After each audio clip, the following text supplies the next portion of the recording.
네, 안녕하십니까. 예, 추영재 선생님입니다. 네, 오늘은 드디어 이제 그 다변수 해석하기라고 하는 일명 그 다변수 함수에 대한 미분과 적분에 대한 이제 공부를 이제 시작할 건데요.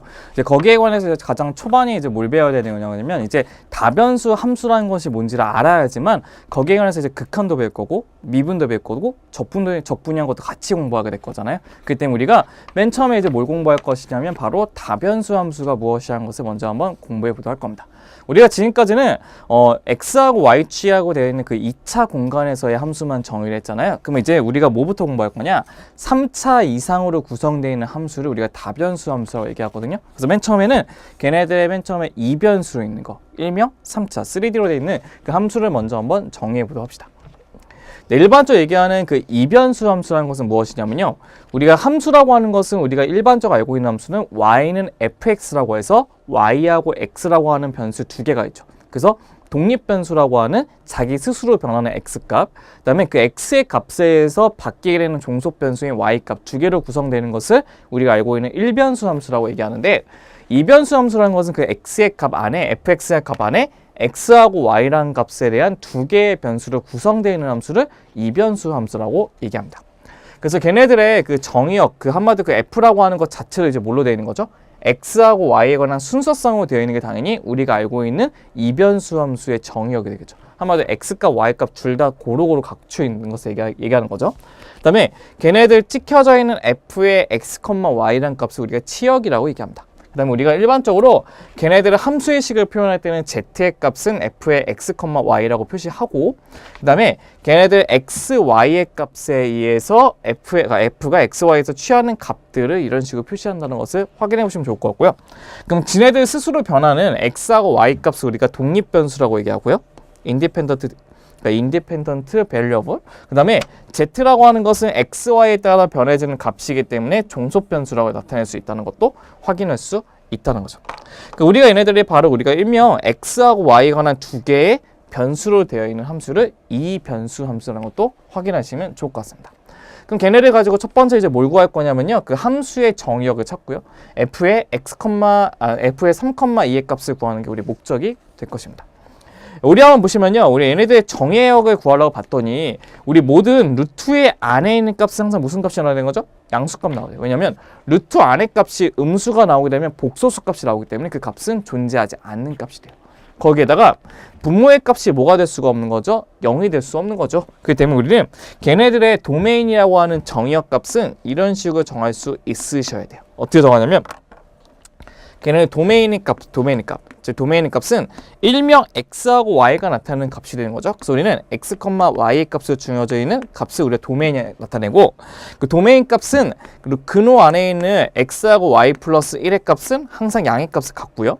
그다음에 분모는 뭐가 되면 안 되죠? 1이 되면 안 되기 때문에 이 두 가지 값을 나타내는 게 우리가 일명 도메인의 값을 뜻하게 되고요.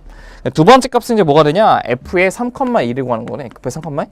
f의 3,2는요. 말 그대로 x 대신에 3 집어넣고 y 대신에 1을 집어넣어서 값을 계산하는 거예요. 그래서 우리는 어떻게 하냐? 3-1분의 루트를 붙이시고 3 플러스 2 플러스 1이기 때문에 문제의 값은 뭐가 되죠? 2분의 루트 6이라는 것도 확인할 수 있는 겁니다. 그 답은 2분의 루트 6 되겠죠. 이게 바로 첫 번째는 f의 x, y라는 것도 확인할 수 있을 겁니다.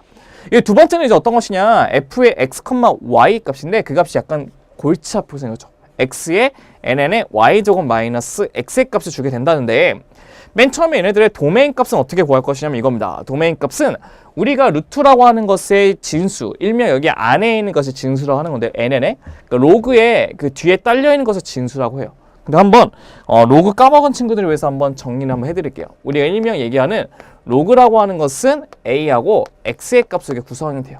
그랬을 때 얘네들의 그 a라고 하는 것은 그 로그의 뭐라고 하냐면 미치라고 얘기하고 이 x라고 하는 것은 뭐냐면 진수라고 얘기합니다.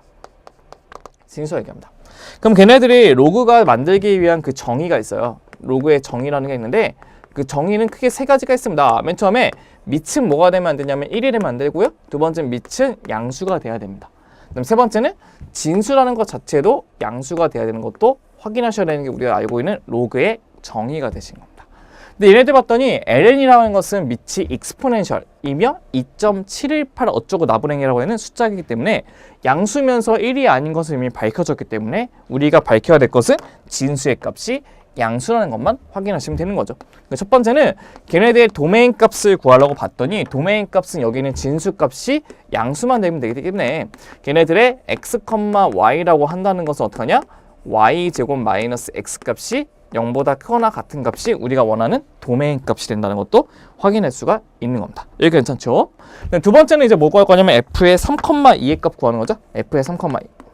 말 그대로 x 대신에 4, y 대신에 2를 집어넣어서 구하는 거죠. 그래서 3을 집어넣고 그다음에 ln을 붙여놓은 다음에 얘네들은 y의 값은 2의 제곱은 4가 될 것이고 빼기 3을 이렇게 집어넣으면 된다는 거죠. 그래서 ln의 값은 어떻게 됩니까?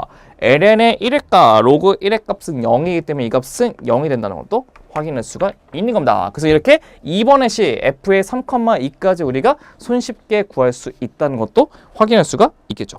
그럼 우리가 그러면 이제 두 번째는 예제를 보면서 또 한번 확인해 보도록 한번 해보죠. 네, 두 번째는 예제는 g의 x, y라고 하는 것이 루트의 9-x제곱 빼기 y제곱의 값은 나타내고 걔네들의 정의역하고 치역의 값을 구하는 게 우리의 목적이 될 것입니다. 한번 확인해 보도록 한번 해보죠. 그럼 보시면 9-x제곱 빼기 y제곱의 정의역과 치역을 구할 건데 우리 정의역, 즉 도메인은 어떻게 한다고 했죠? 루트 안의 값이 항상 무슨 값이 나와야 된다고요?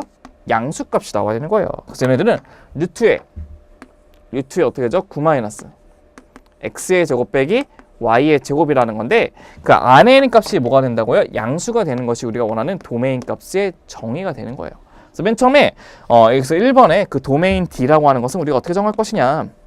x하고 y에 관한 식으로 정해질 거고 걔네들은 9-x제곱 빼기 y제곱 값이 크거나 같다 0이 된다는 게 우리가 원하는 도메인 값이라는 것을 알 수 있어요.